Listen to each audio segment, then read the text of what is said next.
Two anime recently finished airing during the winter 2017 season called Sangatsu no Lion and Kuzu no Honkai.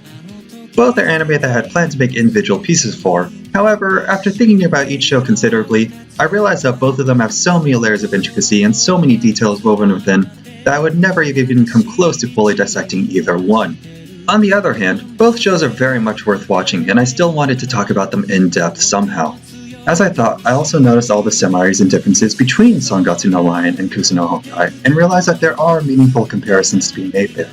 This piece is not to say one show is better than the other, but to point out the important messages each share and how they provide similar yet distinct experiences.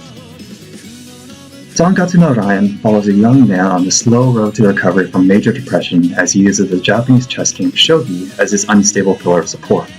Kuzu no Honkai, meanwhile, details the lives of high schoolers struggling to come to terms with their romantic feelings as they engage in the hairy nature of hookup culture and friends with benefits. These are both shows that take their subject matter very seriously and take your breath away with the visceral human emotions displayed. This is compounded by the unique animation styles of each show. Avid anime watchers will immediately recognize Studio Shaft's iconic style of dynamic camera angles, quick cuts, slow motion takes, and heavy symbolism in Sangatsu no Lion. These complement the tempest of feelings and emotions protagonist Rei experiences throughout the story, and serve to immerse the viewer in this young man's struggle with depression.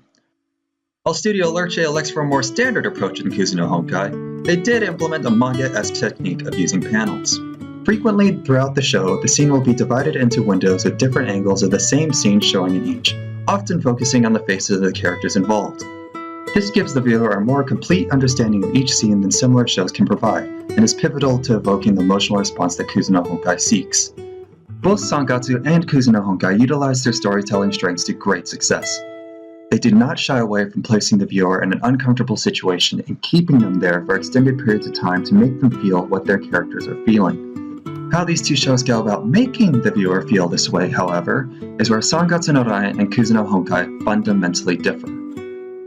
That is the difference of sympathy and empathy. It's no secret that major depression is one of the most common mental disorders experienced in the whole world.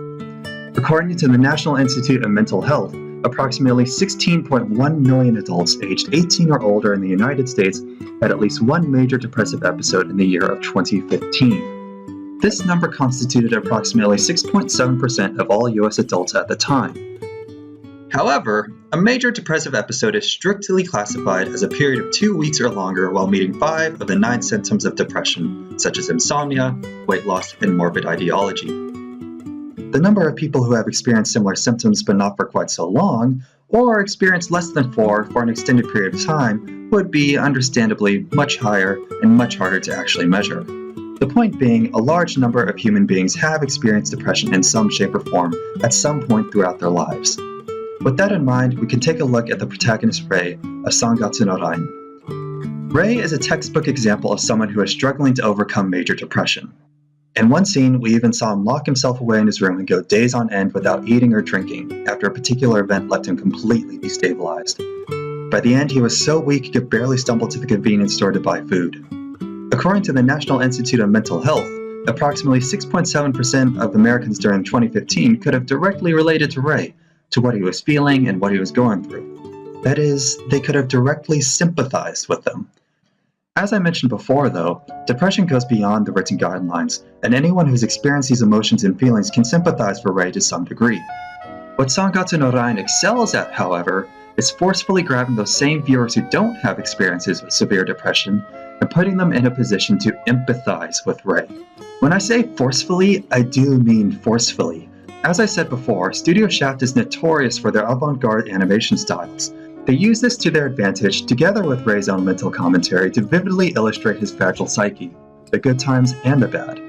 When Rei finds himself in a supportive environment, the warm colors and exaggerated facial expressions put you at ease. When Rei's very foundation is pulled from beneath him, the frantic and crazed shots that follow never let you rest. And when Rei's own despair threatens to suffocate him, your own breath is taken away by the heavy images of sinking to the bottom of the ocean. Sangatsu no Lion gives you no options. It says, here's a kid who's depressed, and we are going to make you depressed with him. You have no choice in the matter. It forces you to put yourself in Rei's shoes and imagine what it must be like in his situation, and that is called empathy.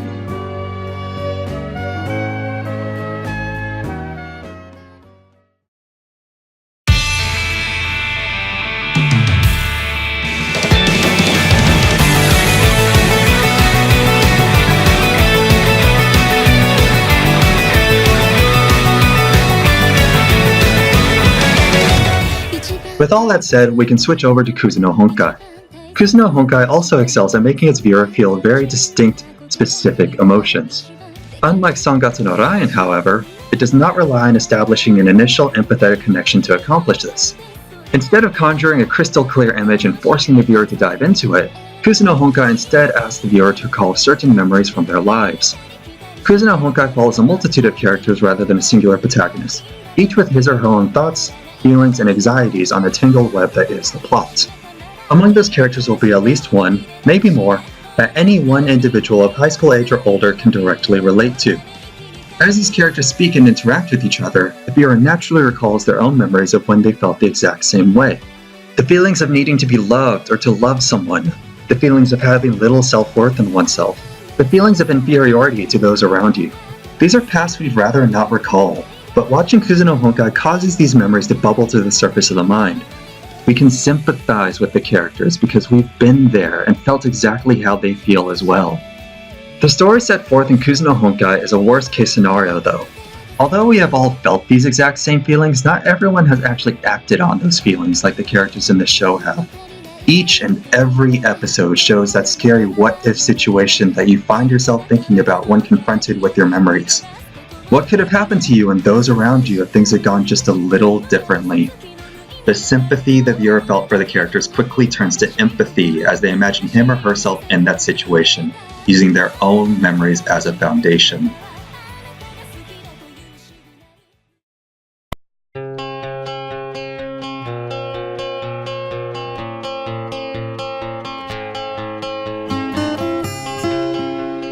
The order of appeals to pathos in Sangatsu no Rain and Kuzu no Honkai are opposite of each other.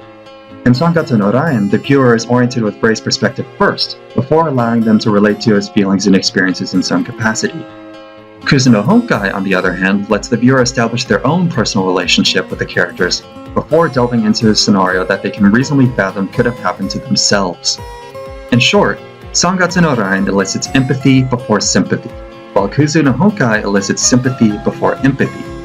While their paths may differ, both shows accomplish the feat of eliciting raw human emotion from the viewer to a remarkable success. What makes them unique from each other is also what makes each special, and I cannot emphasize enough the weight each carries.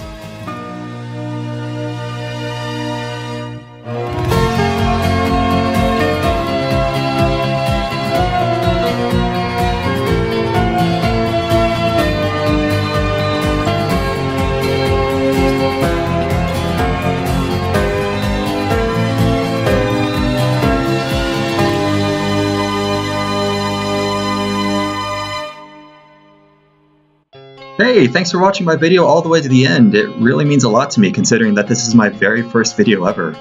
I've definitely got a lot to improve on, a lot to learn still, but I had a lot of fun making this and I hope you enjoyed watching it as well. If you liked what you saw, then go ahead and give the video a like, and if you really liked what you saw and want to see more of what I have to offer, you can check out my blog, which I have a link to in the description below. I may or may not be making more videos like this in the future, but hey, you never know. Thanks again for watching, and I hope you have a wonderful day.